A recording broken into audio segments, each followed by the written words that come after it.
Alright, so welcome back to Dr. Carr Society Mission, and today we are going to discuss the geometry. We'll deal with circles today. Right, we'll look at the equation, the general equation for circles, and then we will look at the other parameters that you may encounter when you're dealing with circles as a topic in mathematics. All right, so let's assume this is our circle. We have the center here. This is our axis. Okay, this is our y-axis. The positive y-axis is the positive x-axis. Of course, this becomes negative x-axis. We have our origin 0, and so on. Let's assume this is on point 4. 1, 2, 3.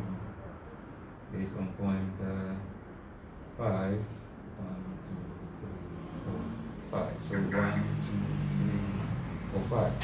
So this point is 4, 5. Good. Now, if this point is 4, 5, we can derive an equation for this circle. So if it is going to be an equation for the circle, then it should be a sort of an expression that should have factors that will be representative of this particular circle. So that expression must capture something that can describe this circle, most probably differentiated from other circles. So, of course, the characteristic of the circle will be its center, okay, its diameter, its radius, and then its circumference and all that. And then the point along the circumference, which will have coordinates on the x and y, on the y and the x axis. Right, so these characters should be taken into consideration when we are trying to come up with the equation for the circle. So it doesn't happen by chance that the equation for a circle can be derived as such. No matter the point along the circumference, you would always have the center being fixed. That means the figures for the center would play a role as constants in the equation. Now let's see how that comes about. Now this is the point, 4 and 5. Now if I draw this, assuming this is point xy, now I should be able to get an equation that will describe this circle, such that the point or the characteristic of this particular circle will be captured in the equation that we derived.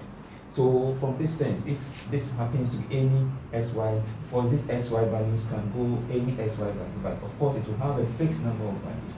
Although going around will be very long, but it's finite in terms of ending, and therefore it will still qualify as an equation rather than as a function. In the sense that it will have fixed number of, it will have a limited or finite number of variables, right? So now this is the point. Assuming there is a point you've taken, is xy the coordinates, xy the coordinate, and then the center, of course, will always be a number. Let's assume this AB. Now, I chose 4 and 5 as an example. Let's assume this AB. You would realize that sometimes some petty questions can be asked. You can be asked, if the center of a circle is 4, 5, what is the distance from the x-axis to the center? Then from the x-axis to the center is the same as telling you the coordinate on the y-axis. So sometimes you just need to, when a coordinate is given to you, it actually pinpoints the position on the xy graph, where that particular point will be. All right, so let's use this one as a way to solve the problem. Now this will be another radius, so this radius, okay, this will be another radius. But if I draw a line here, making this 90 degrees, then I can derive the equation for a circle. So what will happen is, if this is a triangle, okay, and this triangle will have an expression in the Pythagoras theorem. So Pythagoras theorem, okay, says that your hypotenuse which is r. Let me make it small r.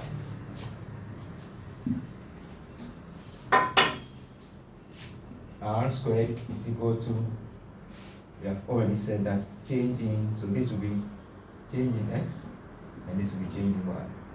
Change in x squared plus change in y squared.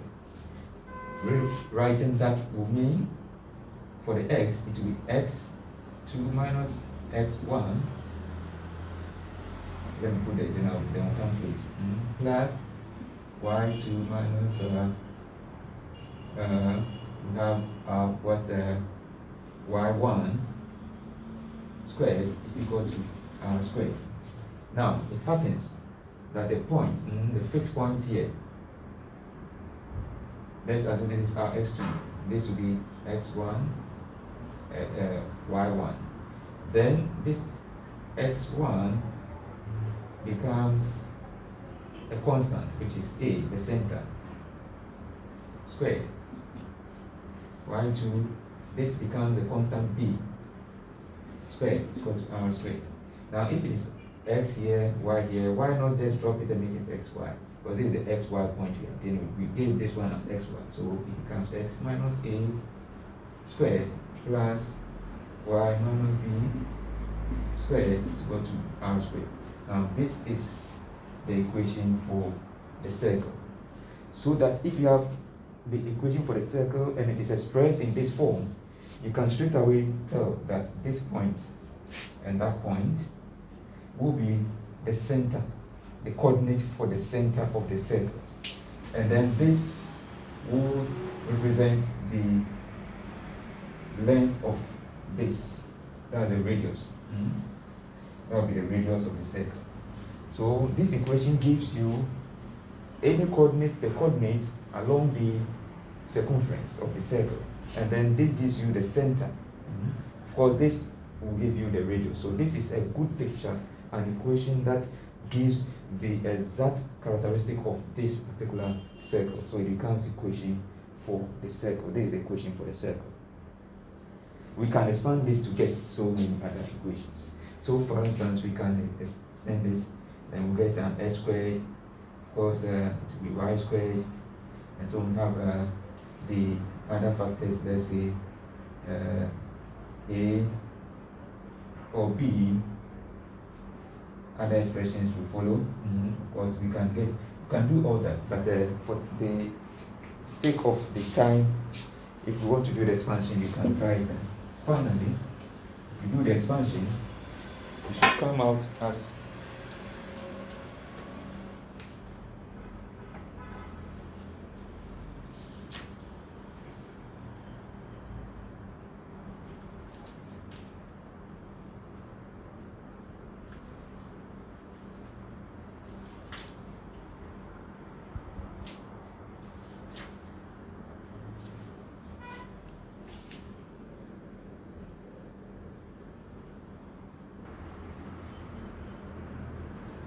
right. So if you expand this, of course, you're going to get s squared plus y squared minus 2ax minus 2by plus a squared plus b squared minus or is equal to r squared.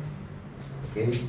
Now let's rewrite this. When you rewrite it, you're going to get x squared plus y squared minus 2ax minus 2by plus a squared plus b squared minus r squared is equal to 0.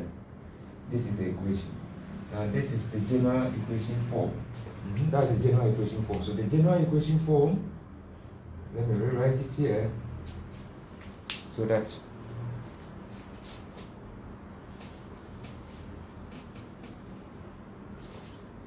the general equation form would then become x squared plus y squared plus what, 2 sag x plus 2fy plus c is equal to 0, where this is equal to all the constants. You remember a squared plus b squared minus r squared, they are all constants, so we can put c there to represent them. f can take any value, which is in this case is incorporating the negative into it, so that it can be any value, either positive or negative. So it's facing in there, either positive or negative, it's facing in there. So this becomes the general equation, right? This becomes the general equation, right? So the general equation is this. This is the equation. If you express it in this form, so this is the general equation. When you express it in this form, you are able to get the center, the centers, and then you are able to get the radius. Okay, and this is also another expanded form. If you get it in this form, from this, if you are able to express it just like this one, then your A and B should correspond to your radius. They should correspond to the coordinates at the center. Right, so let's assume you have an equation, you want to find the coordinates at the center. Then you have to express the equation in this form. To express the equation in this form, if you have x to the power 2, y to the power 2 in the equation, all you need to do with the other part of the expression, this one and that, if you take x squared, let's say, plus your 2 dx, this one, you use completing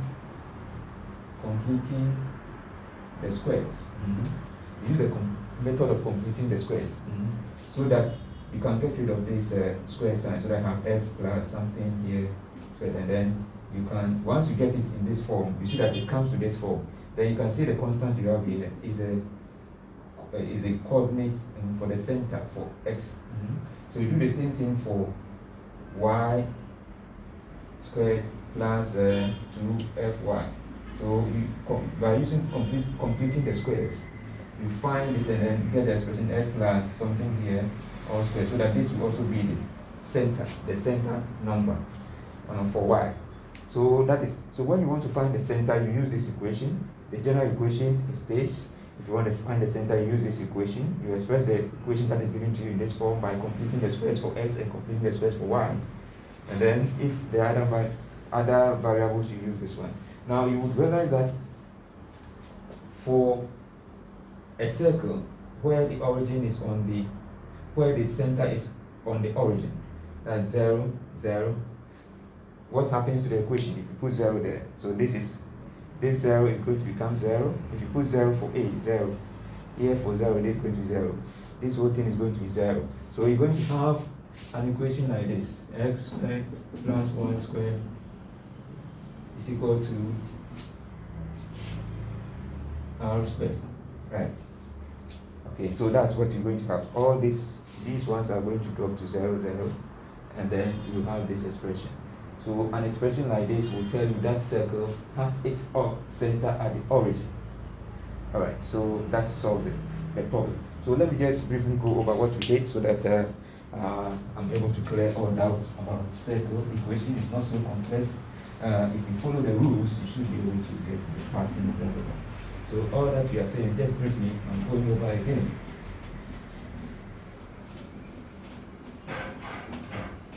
So in simple terms, we have been able to derive the equation. But let's see how we can get what I'm talking about. So the general equation is x should be, we have this one as a, so we have a and b, we have x, y, so this is a circle, and this is the center, let's assume. Okay, let me draw it for me.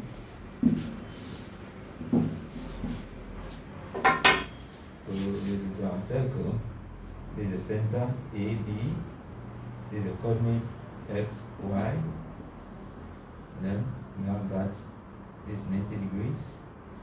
This part will become y minus a, sorry, y minus b, because b is for y. And this part, the length of this is y minus b, the length of that will be x minus a. Okay? And this is your r. So from Pythagoras theorem, r squared will be equal to x minus a squared plus y minus b squared. So like I said, if you can rewrite it, and then we are going to have x minus a squared y minus b squared is equal to r squared.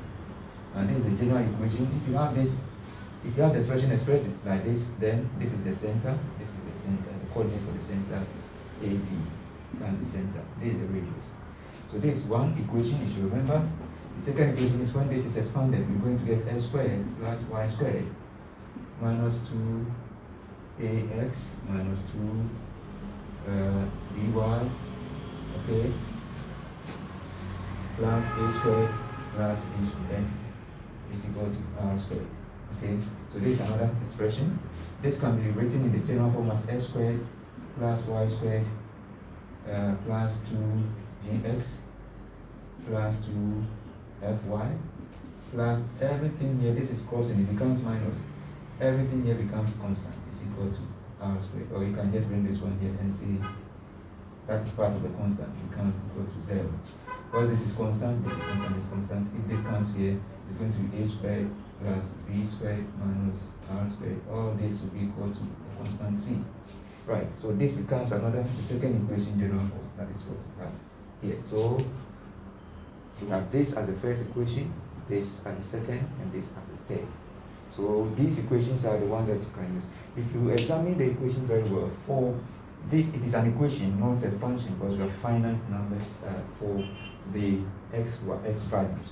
Now, so if you examine the equation for the circle very well, you will notice that there's no coefficient here. No coefficient for x and y. So that's one. And then two, you realize that x and y do not have a combination in any form. They are always separate. We don't have x, y expression in this. Okay? So that is 2. So, and of course, the exponent is always to the power 2. So you have three things which is describing this equation. One, exponent is to the power 2. 2, no, the coefficient for x and y are the same. Here is 1 and here is 1, so you get the same thing. Same coefficient for x and y. And 3, there's no combination of x, y expression in the equation. Right, so when an equation is given to you and then you're asked, can this be a circle? Then you look at the properties that we have listed here to decide. The exponent is raised to the power 2. Are the coefficients for x and y the same? And then third one is, do we have an expression containing x, y? If you have an expression containing x, y, it means it's not a circle. If there is no expression like that, then it's a circle. And that's the way to go. Right, so that is a summary for circle. Now, if the other properties of the circle you should know. When you are given 3 points on a circle of the equation or the coordinates, you can actually derive an equation for the circle. Why do I say so? You can join this one, this becomes the chord, this becomes another chord. Now, a line that goes through, divides the chord into 2, will always end in the circle, in the center. So a line dividing this one will definitely end in the circle. The chord, this is the chord. Okay, this is the chord. Okay. This is sector. This is sector. This sector, and this is chord. That's okay. So a line dividing the chord exactly will land in the center. The same thing here. Now, if you have 2 chords, okay, and they are all landing in the center, then you should know that, of course, if you know this one, going like that, let's see another one. If there are 3, you can join them. Maybe another one here, this one. They will intersect. So if you are able to, if you know the equation for this one, if you know the coordinate, you can know the equation. Now we know that this is 90 degrees. If we know this equation for this line, then we can tell the equation for this one, because this becomes what? M times M1 times M2 is equal to -1. So if you know the equation for this one, you can easily get the gradient for this one. And then once you know the equation for this one, you can tell the center coordinates. You can use the center coordinates, and then the inverse, the M1 times M2 formula to get the gradient. So you can get the gradient, you can get the one, at least one coordinate to be given to you. If you have the gradient and then one coordinate is given to you, you can easily write the equation C, you can easily write it, okay, or you can just make it y minus y minus b over x minus a is equal to your m that is given to you, your gradient, okay, and from this you do rearrangement and then work out, you get the equation. So sometimes it's about applying what you know. So this called a liner divides ends at the center. If you know this coordinate here, you can divide the equation for this line. Once you know the equation for this line and you know the gradient, you can know the gradient for this one. Once you know the gradient, since it's passing through in between this, you can find the division. It's dividing it into two. So we have the rule for division when it's dividing it into two. It's just half of x1 plus x2 and gives you the coordinate for x, half y1 plus y2 and gives you the coordinate if it's divided into two. And then you can easily work these ones out to get the center value for the center. Once you get the value for the center, and then you have coordinates here. Once you get that becomes y minus the center value squared plus x minus the center value squared. You know your radius. You can easily find the radius by using your the coordinate that you plan so far. So you have one coordinate here. You now know your center. You can easily find the length of this, and that becomes so you can do that to work a lot of questions, right? Okay, so that is that for circle. I think we spent much time on the circle. Let's move on. So to be able to solve more questions, just grasp this very well, and then the questions. So know the three equations. If you want the radius, you want the centers expressed in the equation that has centers in it, and that one you have to use completing the squares for the x portion and then the y portion, so that you'll be able to finally come out with the centers figures, right? So that is that for circle.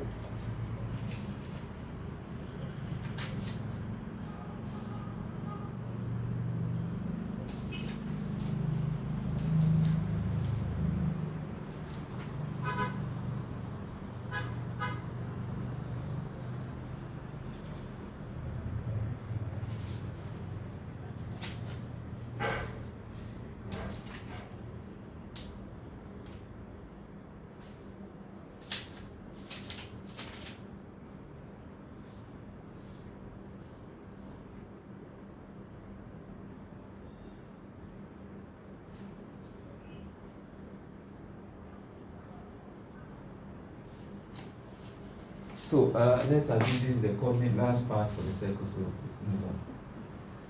Coordinate A, B.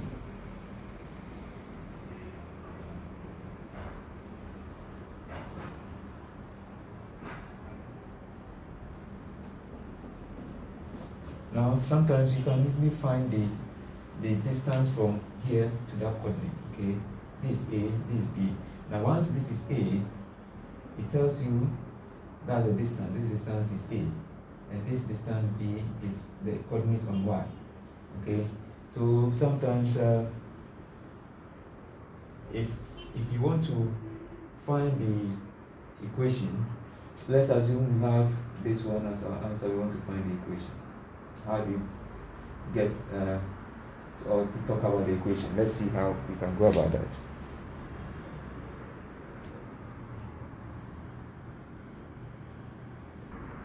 So let's look at this. So how do we get this x, y values? Sometimes you may ask to find the x, y. We know this one, we have to find the x and y values here at that point. How do you get it? Now that's where we use what you call the parametric equation. So the parametric equation here, what we do is you already know A and B. So they tell you the distance from y and then distance from x. Right. Now, how do you find this distance? This distance is, let's say, x. How do you find this distance, which is also y? Now, assume we are given this angle as theta. Then we can easily find it. We will know that the x coordinate here, the x coordinate will be equal to this length that we have to the circle plus this. So it's going to be this length, which is what? our A plus this length, let's say, which is x. Let's put and put from there. And then our y coordinate is going to be what? The distance from here to the center, which is b, plus this one added into it. So that's r sum theta to give us the coordinate as what? Y. Okay, so how do we get an expression for this, an expression for that, given the angle A? That's what question 6 to or asks, and then we're going to find that for. So we can see that we can, with this angle given, we can find an expression for x and y.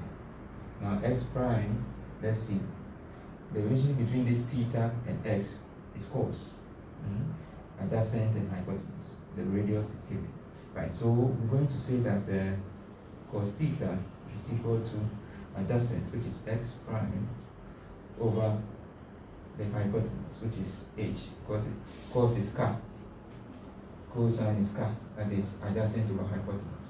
And from this expression, s prime becomes what? R cos theta. This is cos into multiply. So this is it. So in place of this, we can put this one here, so that the x coordinate becomes a plus r cos theta. This is the expression for x coordinate. The same thing can be done for y. If you look at y, the relationship between theta and y is opposite. Y is opposite the angle. So the relationship is so. Okay, so it's sine opposite over hypotenuse. Now, in that case, our y prime is going to be equal to, or we can say that from that expression, sine theta is equal to opposite, which is y prime over hypotenuse, which is r squared. And this would mean that r sine theta is equal to y prime. Now y prime is here, so it means we can let this expression go in here. And this will mean y is equal to b plus r sine theta. So if I know the center of the circle, I just need to multiply the radius by the angle given to me to tell the coordinate for that point where the angle is shown. So if I know the angle, I know the radius, and I know the center value, I can tell the y coordinate with respect to the angle given. Right. So this is very, I think it's very brief, and we can work things around. This is the parametric equation, and this will bring us to the section on circles. Let's now move on to the major part of mathematics, where I will have to work a lot of questions, because that is the part we call the calculus. We're going to look at differentiation, integration. Of course, once you master this, you should be able to handle a lot of mathematical equations. Right, so this will bring us to the section, the end of the section on the circles. Let's see the next chapter on calculus. And of course, we'll add permutation, add combination, and then probability. We'll move from there to statistics as we move on. Right, so let's go without much ado. Let's move on to the next chapter. Right.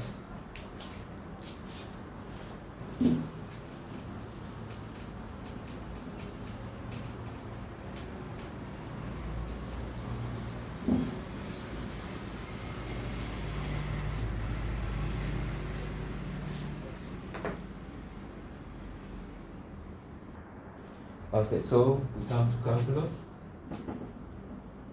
Now we'll start with differentiation. Then we'll come to integration. Okay, now you can use the first principles to get your derive the formula. Okay, you can look at that where maybe y is equal to, you can say y is equal to x squared. There's a change, then you are looking at the y plus change in y, so you have x plus change in x, okay, all squared, and then you do your maneuvers, okay. Of course, at the end, when you do all these maneuvers, maybe you have your y, your x squared, this is becoming minus y, okay, you do the expansion, you are getting the squared, and so expressions and all that. Then when it comes, we have y over x. We say this is going to happen. This is a little. This change, it move to point change. That is change in y over change in x. At that point, the small values will almost become negligible. Okay, and then you get the expression. Fine, that is it. But that is not what we're doing today. But just briefly to be on that point. Now, so this will be like working from first principles. Now, what I will go on to demonstrate to you is to have a very simple way to be able to remember how to do your integration and then differentiation. So we start with differentiation. What I do is for differentiation, I always come out with this.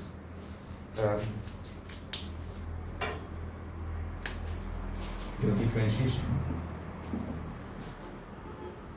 The differentiation, I always say that first you have to multiply and then you go to your subtraction.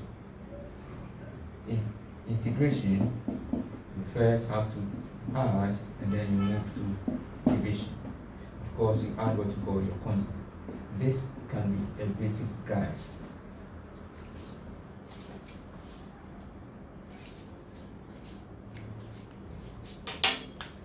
This can be a basic guide.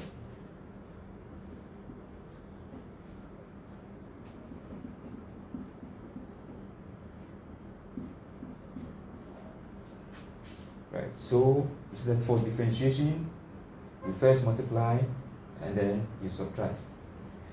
Integration, you first add and then divide, then you add your constant to it. Now, what do I mean by this? So let's say if I'm giving an equation, y is equal to 2x squared plus 3x. And then I'm asked to differentiate this one. So I'm differentiating y. So the y, the x, okay, the y, the x, put it this way. After that, this, for you to understand from first one, I'm going to say the y, the x. Because we are differentiating, let me put it this way. So you get exactly what I mean. We are multiplying here by the y, the x. So we multiply here also by the y, the x. Okay? So we are differentiating y with respect to x, differentiating this part also with respect to x. Because the same coordinate you can go on. If there are different coordinates, you can't. You have to get them in the same variables. Right? So in this sense, this becomes our y, the x. Now, what happens here is, when you have this expression, all you do is you set first times. So 2 times 4. 2 times 2 gives us 4. Then you have our x. Then the next thing says we should subtract.